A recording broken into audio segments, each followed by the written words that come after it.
మహబూబాబాద్ జిల్లా కురువి మండలం నేరడ గ్రామంలో ఇంటర్ చదువుతున్న బాలిక షేక్ హర్షియా బావిలో దూకి ఆత్మహత్యకు పాల్పడింది.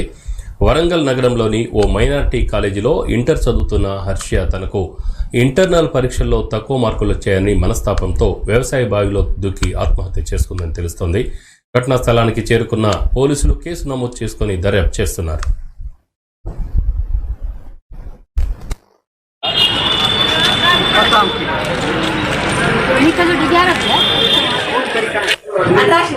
చూడలే నేను ఇంకైతే బియ్యం కట్టుకొచ్చిన పెట్టిన బాత్రూమ్ పోయింది.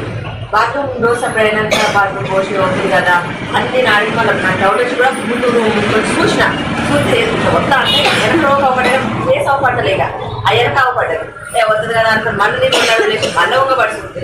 ఆ డోర్ ఇక ఉడుతుంది ఇట్లా ఉడుతుంది అట్టపడ్డలే చీకటి బుగ్గలేవి ఏం లేవు ఆ సర్పర్ ఉడుతాడని వర్షాన్ని అప్పుడు కనపడడు ఇక మళ్ళీ కంటిగా బాయిల నుంచి బయట అంత ఉడుకు అసలు ఈడ అడిగేస్తాను ఎట్లా వచ్చింది నాకే ఉడకలేక నేనే అర్థం పడుతుంది నాకు కావాలి అసలు ఇక పోతామి అని పక్కన వాక పొల మీద పడ్డట్టు ఆడపడుతుంది మనిషి మంచి చిన్న నవ్వుతారు పోతామి నేనన్నా దూరుతానంటే అది ఏడబడుతుంది ఇంత స్నేహితులుగా నా బిడ్డ పడుతుందా మరి ఏడబడి నాకు తప్పదు.